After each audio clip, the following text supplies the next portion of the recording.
నమస్కారం అండి. నేను డాక్టర్ ప్రదీప్ వజ్జా, భాస్కర్ హాస్పిటల్, షాపూర్, గండిమైసమ్మ. ఈరోజు మనం ఒక రకమైన పక్షవాతం గురించి డిస్కస్ చేద్దాం. అనుకోవచ్చా, యాక్చువల్లీ పక్షవాతం అంటే మీకు తెలిసిందే, స్ట్రోక్స్ వల్ల వస్తుంది. కానీ ఒక రకమైన పక్షవాతం అని ఎందుకన్నానంటే, ఈ మధ్య దీన్నే గులియన్ బ్యారీ సిండ్రోమ్ అంటాం. ఇది బాగా పెరిగిపోయింది ఈ మధ్య. ఎందుకంటే పూణేలో కూడా చూస్తున్నాం, ఈ పక్షవాతం ఏదైతే ఉందో అదే అక్కడ ఫస్ట్ స్టార్ట్ అయింది. ఈవెన్ ఆంధ్రప్రదేశ్, తెలంగాణ, తెలుగు స్టేట్స్లో కూడా సడన్గా ఈ పక్షవాతం అనేది వస్తుంది అనమాట. ఈ పక్షవాతం అనేది వేరే పక్షవాతం లాగా బ్రెయిన్ స్ట్రోక్స్ వల్లనో లేదా ఏదో తలకి దెబ్బ తగలడం వల్ల వచ్చిన పక్షవాతం కాదు. ఇది కంప్లీట్లీ డిఫరెంట్ పక్షవాతం. ఏంటంటే మన వ్యాధి నిరోధక శక్తి మీద ఏదైనా ఇన్ఫెక్షన్ రావడం వల్ల కానీ, లైక్ ఇప్పుడు చాలా ఇన్ఫెక్షన్స్ వస్తున్నాయి, లైక్ సైటోమెగలో వైరస్ అని, లేదా కొన్ని వైరస్లు ఉంటాయి కదా, ఈ సమ్మర్లో ఎక్కువగా వస్తూ ఉంటాయి.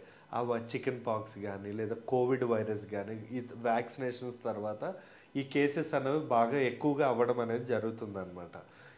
దీనిలో ఏమవుతుంది అంటే, మన బాడీలో ఏదైనా వైరస్ వచ్చినప్పుడు మన ఇమ్యూనిటీ, మన వ్యాధి నిరోధక శక్తి ఏదైతే ఉంటుందో అది దాన్ని అటాక్ చేస్తుంది. ఆ ఇమ్యూనిటీ ఏదైతే ఉందో ఉండాల్సిన దానికంటే ఎక్కువ అయిపోయి మన బాడీ మీదే అటాక్ చేయడం వల్ల ఈ ఈ ఈ ప్రాబ్లం అనేది వస్తుంది. మన బాడీ మీద దేని మీద అటాక్ చేస్తుంది? మన నర్వ్స్ మీద, నరాల మీద, మనం కండరాల మీద అటాక్ చేస్తుంది. దానివల్ల ఏమవుతుంది, మన కండరాలు అనేది వీక్ అయిపోయి దానివల్ల చాలా ఇబ్బందులు అవుతాయండి. వీక్ అవ్వడం అంటే ఏవి పనిచేయవు మన కండరాలు.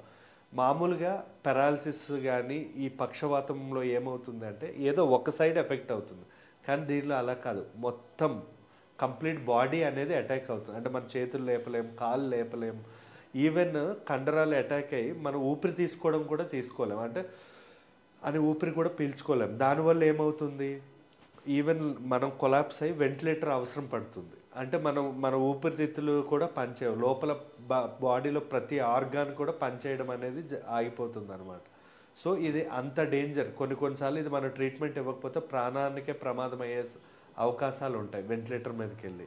ఇది మనకి ట్రీట్మెంట్ ఇస్తే మినిమం ఒక నెలలో కోలుకునే అవకాశం ఉంటుంది. ట్రీట్మెంట్ ఇవ్వకపోతే కంటిన్యూస్ లైఫ్ లాంగ్ పక్షవాతం కానీ మిగిలిపోయే అవకాశం ఉంటుంది. అంత డేంజర్ ఇది. సో మనకి తెలియకుండానే ఈ మధ్య ఈ కేసెస్ అనేవి బాగా పెరుగుతూ వస్తున్నాయి. అందుకే అవేర్నెస్ గురించి, దీనిలో ఉండే లక్షణాల గురించి మనం ఈరోజు తెలుసుకుందామండి.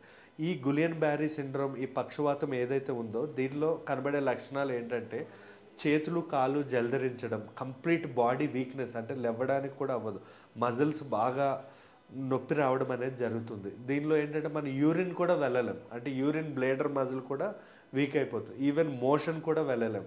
అసాధారణమైన బీపీ, అంటే హార్ట్ రేట్ ఫాస్ట్ పెరిగిపోవడం, బీపీ బాగా పెరిగిపోవడం, కాళ్ళు చేతులు బాగా ఏమంటారు మంటలు, నొప్పులు, ఈవెన్ మనం మాట్లాడడానికి ఈ మజిల్స్ కూడా, ఈ కండరాలు కూడా పనిచేయవు, మాట్లాడడం కానీ ఈవెన్ నడవడానికి బ్యాలెన్స్ తప్పుతున్నట్టు అనిపించడం. మనం ఏంటంటే కొన్ని సందర్భాల్లో మనం ఒక ఫుడ్ అన్నం తిన్నా కూడా మింగడం కూడా అవ్వదు, అంటే మనం మింగితే మన పెరిస్టాల్సిస్ ఇట్లా నొక్కుని అది అలా వెళ్తుంది. సో అది కూడా, అంటే కంప్లీట్ బాడీ మజిల్స్ అన్నీ వీక్ అయిపోతాయి. సో దీనికి గల కారణాలు మ్యాక్సిమం తెలియదు, కానీ ఏదో ఒక వైరల్ వల్ల ఇవి ట్రిగ్గర్ అవుతుంది, అంటే ఇది బయటపడుతుంది అనమాట ఈ గులియన్ బ్యారీ సిండ్రోమ్ అనేది. ఈ మధ్య వ్యాక్సినేషన్స్ తర్వాత కూడా ఈ గులియన్ బ్యారీ సిండ్రోమ్ బాగా పెరిగిపోవడం అనేది చూస్తున్నామండి. దీనికి ట్రీట్మెంట్ అయితే డాక్టర్ ఖచ్చితంగా మీకు వెళ్ళిన వెంటనే వాళ్ళు లైక్ ఐవి ఇమ్యునోగ్లోబులిన్స్, అంటే వ్యాధి నిరోధక శక్తి పెరగడానికి ఇమ్యునోగ్లోబులిన్స్ కానీ, కొన్ని సందర్భాల్లో ప్లాస్మా ఫార్సిస్, కొన్ని రకమైన ట్రీట్మెంట్ అనేది ఇవ్వాల్సి వస్తుందండి. ఇలాంటి లక్షణాలు మీలో ఏమైనా కనబడితే ఖచ్చితంగా మీరు డాక్టర్ దగ్గరికి వెళ్ళి చూపించుకోండి. అశ్రద్ధ అస్సలు చేయొద్దు, మెయిన్గా ఈ ఎండాకాలంలో. Thank you.